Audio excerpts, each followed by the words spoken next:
नमस्कार दोस्तों, स्वागत है आपका स्टेनो गुरुजी यूट्यूब चैनल में। दोस्तों यूपी ट्रिपल एस सी की तरफ से यानी उत्तर प्रदेश अधीनस्थ सेवा चयन आयोग की तरफ से देखिए यहाँ पे यूपी ट्रिपल एस सी की तरफ से जो अपडेट आ रही थी, पीईटी का जो एग्जाम होना था उसका फॉर्म आ चुका है।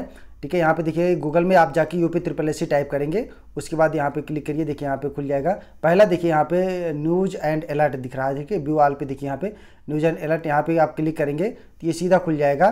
ठीक है, यहाँ पे देखिए पीईटी यानी कि प्री एग्जाम टेस्ट जो होना है आपका।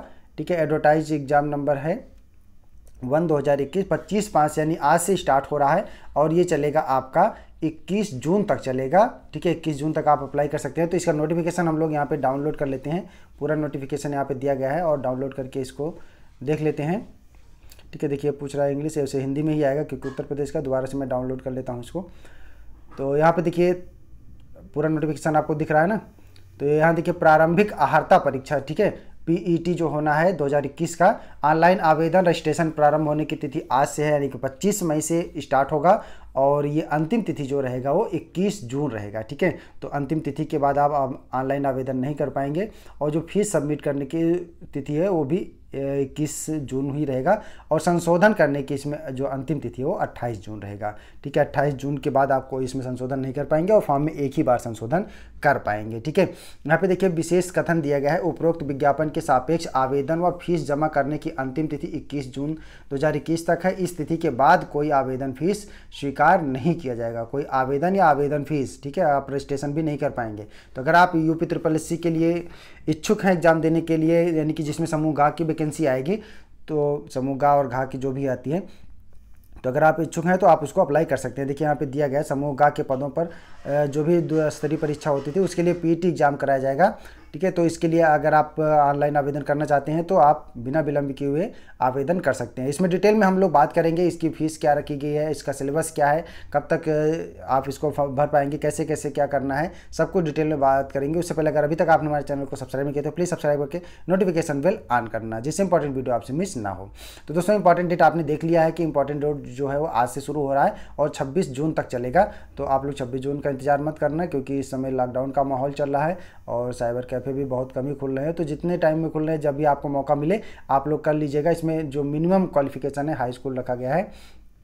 ठीक है, और इसमें दोस्तों यहाँ पे देखिए शैक्षिक की हम बात करें, ऊपर ज़्यादा कुछ नहीं है, डिटेल आप लोग पढ़ लीजिएगा। इसका हम पूरा पीडीएफ टेलीग्राम पर शेयर कर देंगे, नहीं तो आप गूगल से भी जाके डाउनलोड कर सकते हैं, वहाँ भी मिल जाएगा। ठीक है, प्रारंभिक अहर्ता परीक्षा की अनिवार्यता देखिए यहाँ लिखा गया है कि उत्तर प्रदेश अधीनस्थ सेवा चयन आयोग की परिधि में आने वाले विभिन्न विभागों के विभिन्न पदों पर चयन हेतु इच्छुक समस्त अभ्यर्थियों द्वारा प्रारंभिक अहर्ता परीक्षा में प्रतिभाग किया जाना अनिवार्य है। ठीक है, अगर आप इसको क्वालिफाई करेंगे तभी आप इसमें जो जिसकी जितने भी एग्जाम आएंगे उसमें आप मेंस का दे पाएंगे, अदरवाइज नहीं दे पाएंगे।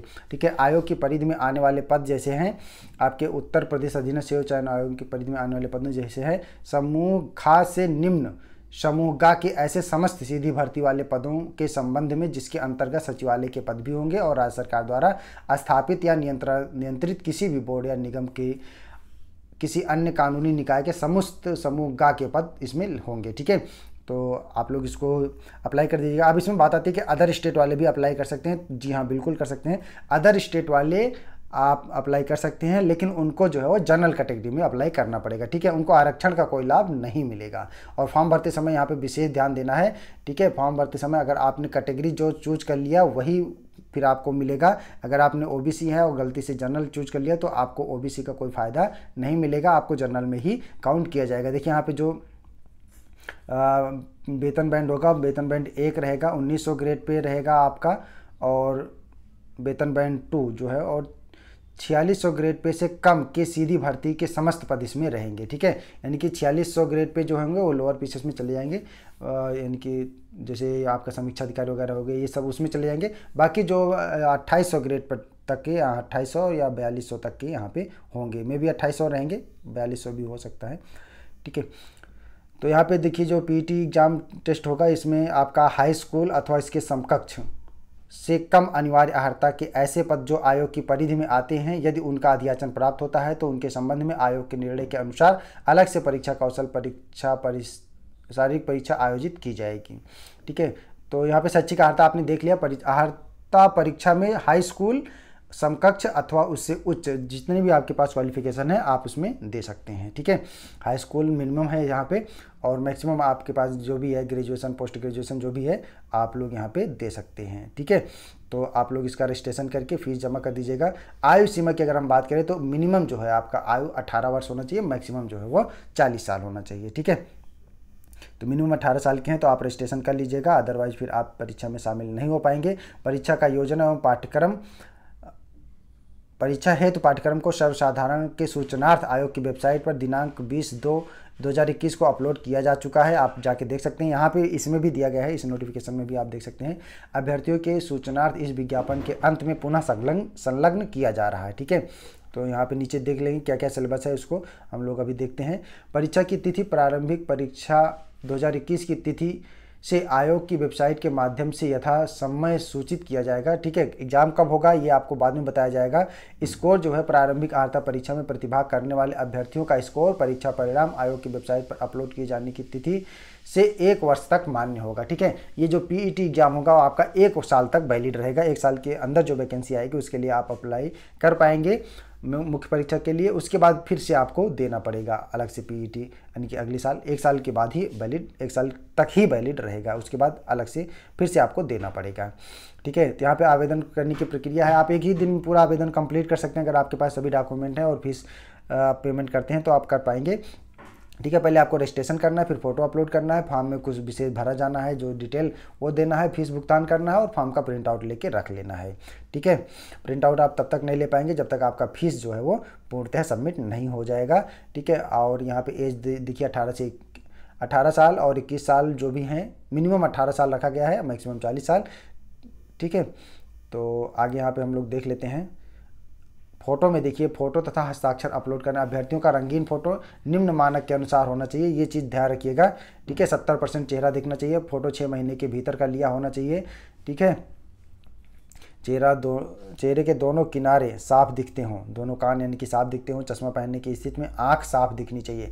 अगर आप चश्मा भी पहन के फ़ोटो खिंचाते हैं तो आंख आपका दिखना चाहिए, ऐसा नहीं कि चश्मा जो है आपका ब्लैक है, ऐसा कुछ होना चाहिए। ठीक है, इस चीज़ का ध्यान रखिएगा। बाकी जितनी भी चीज़ें हैं आपके जो भी क्वालिफ़िकेशन वगैरह है आपके, वो आपको दे देना है वहाँ पे।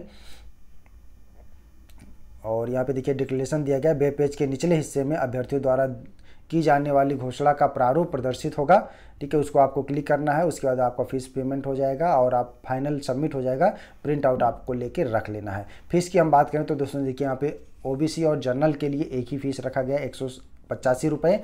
ठीक है, टोटल 185 रखा गया। आवेदन शुल्क 160 रुपये है और ऑनलाइन प्रक्रिया शुल्क 25 रुपये है, टोटल 185 रुपये रखा गया है। एज अनुसूचित जाति के लिए 95 है, अनुसूचित जनजाति के लिए भी 95 रुपये रखा गया। विकलांग के लिए 25 रुपये यानी कि 25 रखा गया है। ठीक है, स्वतंत्रता संग्राम सेनानी की आश्रित भूतपूर्व सैनिकों एवं महिला अभ्यर्थियों को क्रमांक से 1-4 तक उल्लिखित उनकी मूल श्रेणी के अनुसार शुल्क दिए होगा। ठीक है, इसको ध्यान रखिएगा। और फॉर्म का प्रिंट आउट लेना है आपको, प्रिंट आउट लेके सबमिट करने के बाद प्रिंट आउट लेके रख लेना है। प्रत्येक दशा में अवश्य प्रिंट आउट लेकर, और उसके बाद 1 सप्ताह के बाद प्रिंट आउट नहीं ले पाएंगे, यानी कि फॉर्म जब आपका सबमिट होगा तभी आपको प्रिंट आउट लेके रख लेना है। उसके बाद फिर आप 1 सप्ताह के बाद प्रिंट आउट नहीं ले पाएंगे। और दोस्तों यहाँ पे एक बार आप इसमें मॉडिफाई भी कर पाएंगे, संशोधन भी कर पाएंगे, लेकिन उसमें रजिस्टर मोबाइल नंबर और ईमेल आईडी, कैटेगरी, ये चीज़ें आप संशोधित नहीं कर पाएंगे। ठीक है, तो इस चीज़ को आप ध्यान से भरिएगा। मोबाइल नंबर वही दीजिएगा जो आप हमेशा यूज करते हैं, जो आगे भविष्य में यूज करते रहेंगे, और ईमेल आईडी भी वही दीजिएगा जिसका आईडी पासवर्ड आपको पता हो। ठीक है, और कैटेगरी आप सोच समझ के भरिएगा, एक बार सबमिट होने के बाद फिर आप उसमें चेंज नहीं कर पाएंगे। ठीक है, और ये लास्ट संशोधन की तिथि होगी वो 28/6 रहेगी, 28 जून के बाद आप उसमें कोई संशोधन नहीं कर पाएंगे, और एक बार में एक फॉर्म में एक ही बार संशोधन कर पाएंगे। इस चीज़ को ध्यान रखिएगा। आरक्षण का लाभ केवल उत्तर प्रदेश के मूल निवासी को ही मिलेगा, अदरवाइज अगर आप अदर स्टेट से हैं तो आपको जनरल कैटेगरी में अप्लाई करना पड़ेगा। ठीक है, बाकी बहुत खिलाड़ी ये सब, इनको सबको आरक्षण का लाभ कैटेगरी वाइज दिया जाएगा। ठीक है, विकलांगता और यहाँ पे सब कुछ सारी चीज़ें बल्कि वही रहेंगी। EWS में है तो EWS का आपको आरक्षण मिलेगा। जो भी है आरक्षण का केवल लाभ केवल उत्तर प्रदेश के मूल निवासी को मिलेगा, ठीक है। और आयु एवं शैक्षिक योग्यता की पुष्टि अंक पत्र, प्रमाण पत्र, उपाधि की स्वप्रमाणित प्रति मांगे जाने पर प्रस्तुत करना होगा। पहले से आपको कुछ नहीं देना है, सब कुछ उसी में सबमिट कर देना है, ठीक है। और कोई भी सूचना आपको गलत नहीं देना है, नहीं तो बाद में आपका अभ्यर्थन निरस्त कर दिया जाएगा, आपको कोई फ़ायदा नहीं होगा, ठीक है। तो यही थी अपडेट। आई होप कि आपको समझ में आ गया। अगर कोई डाउट है तो आप कमेंट करके ज़रूर पूछिएगा। और अगर अभी तक आपने हमारे चैनल को सब्सक्राइब किया तो सब्सक्राइब करके नोटिफिकेशन बेल ऑन करना और अपने दोस्तों के साथ भी शेयर करना ताकि वो भी इसका लाभ ले सकें। Thanks for watching. जय हिंद, जय भारत।